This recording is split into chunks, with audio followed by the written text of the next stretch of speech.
साथियों, आज बहन जी ने फिर दिखा दिया कि बहुजन समाज पार्टी उसूलों से कभी समझौता नहीं करती है। आज बहन जी ने फिर इस बात को साबित किया कि बहुजन समाज पार्टी संविधान पर चलने वाली पार्टी है। साथियों, मंच पर ही इनेलो इनेलो के जो पूर्व प्रदेश अध्यक्ष थे, उनको आज ऐसा संविधान का पाठ पढ़ाया, उनको ऐसा समझाया मंच पर ही बहन जी ने। और आज बहन जी ने फिर ये साबित करके दिखाया कि बहुजन समाज पार्टी और उनके जो उसूल हैं वो उन पर ही चलती हैं, और उनके उसूल संविधान पर चलने के हैं। संविधान पर चल कर ही वो अपनी पार्टी को आगे लेकर जाएंगी। बहन जी की कभी भी ये नहीं रहा है कि वो वोट पाए या सीटें निकाल लें या सरकार बनाए। उनका सबसे सर्वोपरि उनका मिशन है। वो मिशन को सर्वोपरि लेकर चलती हैं और उनके साथ किसी तरह का कोई समझौता नहीं करती हैं। आज बहन जी ने वही चीज आज बताने की कोशिश की है।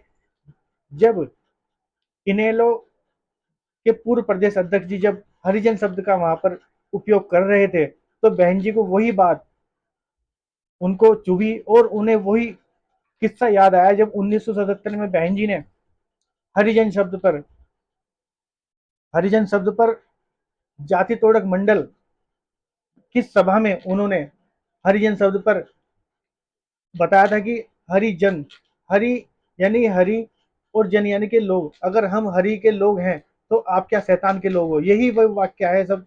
जब मान्यवर काशीराम साहब ने उनके ये वाक्य सुने, ये भाषण सुना, तो वो उनके फैन हो गए और उन्होंने उनको राजनीति में जाने का अपना सजेशन दिया।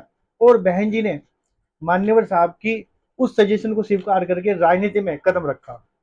और साथियों, वहीं से ही बहन जी जो उस समय मायावती से मायावती बनी, आज बहन जी पूरे देश के अंदर सिर्फ वही एक किस्सा है जिसकी वजह से बहन जी मायावती बनी और पूरे देश के अंदर उन्होंने ख्याति प्राप्त की। पूरे देश के अंदर वो फेमस हो गई। साथियों, आज भी वो मिशन को साथ लेके चलती हैं और आगे भी चलती रहेंगी।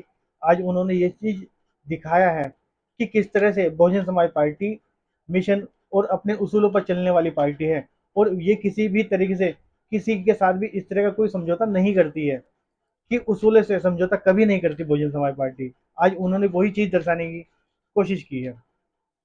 साथियों, आपको वो किस्सा तो याद होगा जब आकाश आनंद जी सीतापुर में उन्होंने बीजेपी को सिर्फ सिर्फ एक लफ्ज कहा था, आतंकवादी या तालिबानी। इसी शब्द पर बहन जी ने आकाश आनंद जी पर भी एक्शन लिया और उनको भी पद मुक्त कर दिया और उत्तराधिकारी के से भी पद मुक्त कर दिया। साथियों, ये बहन जी का उसूल रहा है। वो कभी भी अपने उसूलों के साथ समझौता नहीं करती हैं, और आज उन्होंने यही चीज दर्शाई है। आज उनके इस भाषण में यही चीज देखने को मिली है। साथियों, उन्होंने 1977 की वो मायावती की याद दिला दी, जिस तरह से उन्होंने राजनीति में आने से पहले उन्होंने जो तेवर उनके हुआ करते थे। सबसे पहली समस्या यही थी कि हिंदुस्तान के प्रत्येक नागरिक को वोट का अधिकार मिलना चाहिए या नहीं मिलना चाहिए। उस कमेटी के अंदर कुछ एक नेतागण इस विचारधारा के भी थे कि प्रत्येक व्यक्ति को वोट का अधिकार नहीं मिलना चाहिए, क्योंकि ग्रामीणांचल में बस्ती के आदर्श नहीं थे।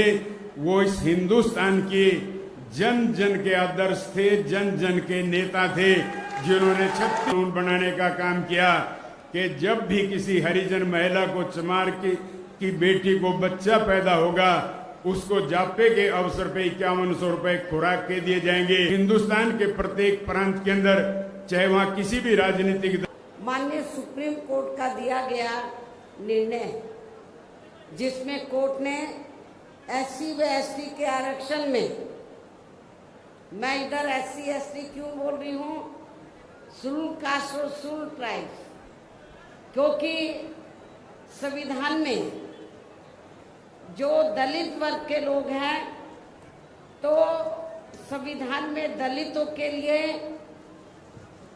तो हरिजन लफ्ज का इस्तेमाल नहीं किया गया है, बल्कि अनुसूचित जाति व जनजाति लफ्ज का इस्तेमाल किया गया। मैं चाहूंगी इन लोगों के जो पूर्व स्टेट अध्यक्ष हैं, तो मेरे ख्याल वो भारतीय संविधान को जरूर स्टडी करें, पढ़ें और ये देखें कि अनुसूचित दलितों के लिए क्या लफ्ज इस्तेमाल किया गया है। तो मुझे क्या लगता है, ये बाबा साहब के बारे में इनको जानकारी है, लेकिन ये भी जानकारी लेनी चाहिए कि SC ST के लिए क्या लफ्ज इस्तेमाल किया गया है। क्योंकि मुझे याद है सन 1977 में जब मैं वकालत की पढ़ाई कर रही थी, LLB फर्स्ट ईयर की स्टूडेंट थी, दिल्ली यूनिवर्सिटी से पढ़ रही थी। 1977 में जनता पार्टी की सरकार बनी और इन्होंने वोट क्या कह के लिया था कि हम स्वर्गीय श्री बाबू जगजीवन राम जी को देश का प्रधानमंत्री बनाएंगे, जिसको कांग्रेस ने नहीं बनाया। कांग्रेस ने भी नहीं बनाया जिनको, और जनता पार्टी ने भी नहीं बनाया 77 में। तो दलित वर्ग के लोग, अनुसूचित जाति जनजाति वर्ग के लोग पूरे देश में बहुत नाराज थे, खफा थे। तो उस समय उन्होंने दिल्ली में एक 3 दिन का जाति तोड़ो सम्मेलन रखा और उसमें ऑल इंडिया की तरफ से, तो यूथ की तरफ से, नौजवानों की तरफ से मुझे उन्होंने इनवाइट किया बोलने के लिए। और जब मैं उस सम्मेलन में बोलने के लिए गई तो वहां पर जितने भी जनता पार्टी के नेता थे तो वो बार बार हरिजन हरिजन इस्तेमाल कर रहे थे। तो मैंने उनको कहा कि एक तरफ तो आप जाति तोड़ने की बात कर रहे हैं और दूसरी तरफ आप हरिजन कह रहे हैं। यदि हम इसको पॉजिटिव सेंस में ले तो हम तो हरि का मतलब ईश्वर, हम तो ईश्वर की औलाद होगी, तो बाकी लोग क्या शैतान की औलाद है? ये मैंने 1977 में जब मुझे उन्होंने ऑल इंडिया की तरफ से इनवाइट किया तो ये मैंने वहां पर बोला था। तो उधर ही जो जनता पार्टी के जो नेतागण लोग थे उन्होंने माफी मांगी और कहा कि, मैंने बोला कि आपको आज सरकार संविधान से चलती है और संविधान के हिसाब से आप लोगों को जो वीकर सेक्शन के लोग हैं तो उनको अनुसूचित जाति जनजाति और अन्य पिछड़ा वर्ग बोलना चाहिए, तो ये ज्यादा बेहतर होगा। उनको रियलाइज करना पड़ा। साथियों, इस वीडियो को लाइक शेयर कमेंट जरूर करें। साथियों, आपके सब्सक्राइब और लाइक करने से हमारा उत्साह बढ़ता है और वीडियो बनाने में हमें